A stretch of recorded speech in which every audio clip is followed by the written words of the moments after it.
Not big enough. He's close. Yes. Oh, maybe a double. Yeah, he's a keeper.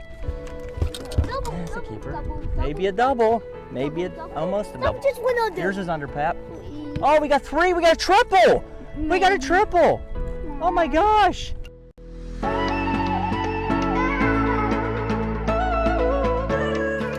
Welcome back to another episode of Fish-itis. We're going to try and mix things up. On this episode, we're going to start off with our segment called Fishing in the Garage. This is what we just started. And we're going to do it at the beginning of the episode, and we're going to talk while showing you clips of the fishing that we've done. And this was an episode where it was the end of June. It was post-spawn walleyes on slip bobbers and also jumbo perch.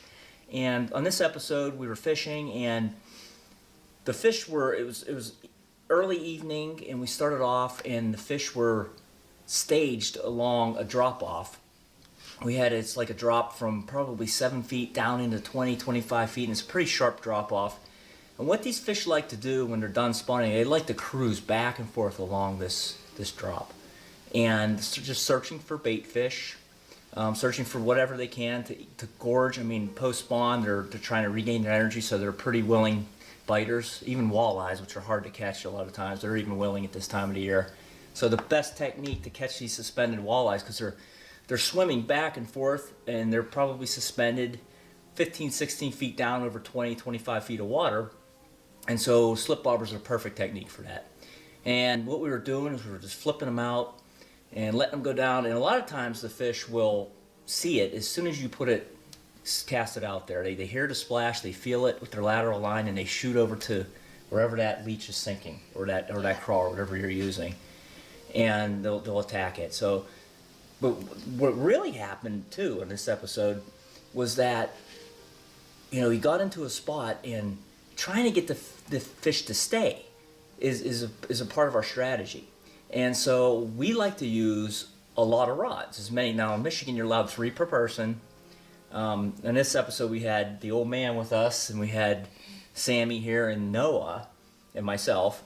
And so we had several rods out. I don't know how many, probably 8 rods maybe even more at one time. We couldn't keep them in the water because we were catching fish so fast. It's just one of those evenings where the fish were really on.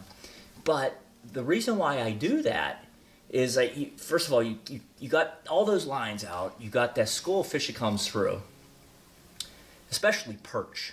When they come through in those schools, they're not staying in one spot. They swim around and they search. They search for food all the time. And they will stay if you can get them into what's called a feeding frenzy. And Noah, he was really, I know you were catching them too, but Noah during this episode was nailing the perch. And I'm baiting up hooks as fast as I can, and we're flipping them out. That's why you see me, I'm like in a rush whenever we're catching fish, and I'm baiting up hooks, I'm getting them out there, and I'm helping them cast, and you want to keep it going because you keep the fish there. So, especially when you're hooking, like if you're hooking perch, a lot of times if you hook a couple of perch and you're reeling them in, they'll regurgitate the bait fish and the crayfish or whatever the forage that they're feeding on. They'll start regurgitating it, and the other fish see that, and they eat it, and they come around, and they're chasing each other, and they're coming in towards the boat. You can see them following each other. That's the feeding frenzy. And you can do this if you're fast enough, you got enough rods, you can keep doing that and keep the fish around your boat for longer periods. And that's what we did on this episode. We did it with the perch. We found a huge school on the fish finder, and electronics are vital. You got to learn to use your electronics. We used the Humminbird, the Helix 7. Love it. You learn. It doesn't matter which one. You just learn how to use whatever you're comfortable with, and whatever you learn, they're all good.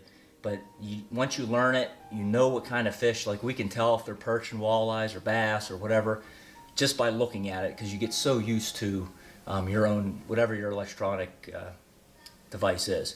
So we did that. You're marking fish, and you get over to the schools. And in this episode, we had the school of perch, and we just kept them there for a little while. And they're all kind of the same size. They're almost jumbo status. Good eating fish, and you could see Noah was reeling one after the other. I mean, he just kept hooking them, and then Sammy jumped in and started catching them, and I don't know how many perch we caught, probably 20, 25 perch. And then they slowed down, and then you wait for them to come back through. But you have your 8, 9, 10 rod, whatever number of rods you have with the bobbers, and you keep flipping them out there, and you spread them out all around the boat. And as soon as you start getting some dunks on one, you kind of throw them in and toss the other ones in that vicinity. I mean, we had 2, 3 bobbers right together, and they all go down under at once. It was a fun night. We started getting the walleyes, right? The walleyes, and we weren't getting any huge walleyes in this episode. That's okay. That you know, they're the good eating kind. They were all males. They were all males, and those are the ones you want to eat anyway. You really don't want to.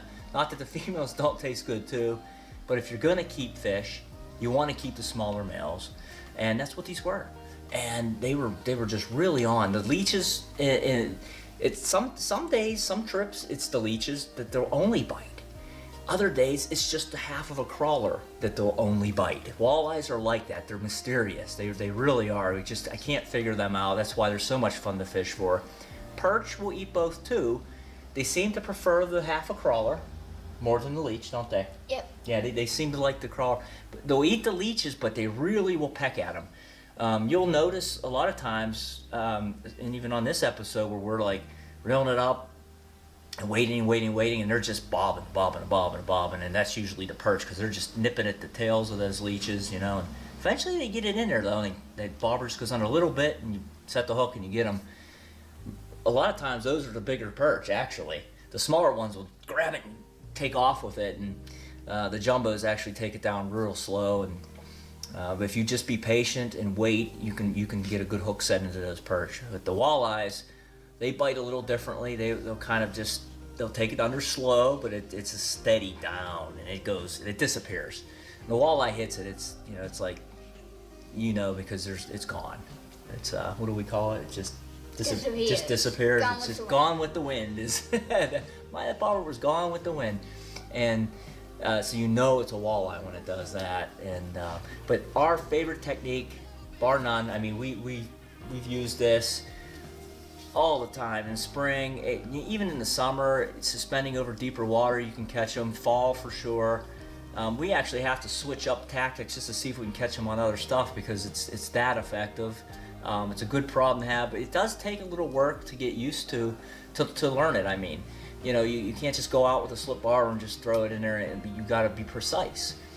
Just like anything with walleyes, you have to be precise. And I know I've done trolling in the past, and I know the guys that are adamant trollers for walleyes, they have the exact distance from the boat, their lines out, they have the exact everything down to a key, and then they just repeat.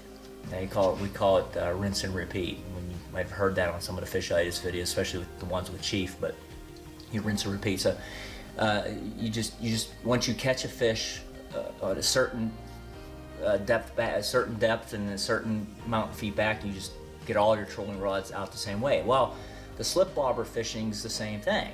You want to have the exact same depth if they're biting, and we do this by measuring by the rods that we have. You know, if you have, like, we use 6.5 to 7 foot rods, so you know, you just do 2 lengths of that rod and you've got about 14, 15 feet. And once we get a bite, we switch that around. We try 10, we try 12, we try 15, we try 20. It just depends. Most of the time, it's, you know, these fish are up off the bottom, or they're closer to the bottom, and they can just look up and they see it and they'll come up and get it. You don't want it underneath them, that's for sure. Especially these ones that are cruising back and forth. And so it's just like the trolling. You want to be precise. You want to make sure you have the setups all the same, all the way down to the exact weights that you're using. Now we use the slip sinkers. I've showed you how to rig up a slip bobber setup. And we use the slip sinkers down to the 2-way swivels, and we have the small jig heads, and we tip them with the leech. They're like 1/32 ounce jig heads, and we just tip them with that, and tip a leech or tip half a crawler, and let it go down. And you want something that's going to sink pretty fast. I found out that you don't want something that's going to kind of slowly go down. If the walleyes are cruising, you throw out something with heavier is better, as long as it doesn't sink your bobber down. It's not too heavy for your bobber. It shoots down, and that they feel that, or they see it. They have good eyesight, and they boom right away. They're coming right over to it. Where if it's slow, they're like, I can just kind of take my time. If it's fast, especially in clear water, they're used to walleyes. Any fish that is that swims around in clear water knows they have to chase their prey, that their prey sees them from far distance, so they're used to things darting away and moving quick. So you don't really want to fish slow in clear water. You know, it's just not as effective as fishing faster. So that's a way of, when you're flipping that rig out and it sinks fast, it's fast, and they come over and they try to get it before it can get away. So that's what we did on this episode, and I appreciate you watching, and we'll see you next time on Fish-itis. Please subscribe. Bye. See ya.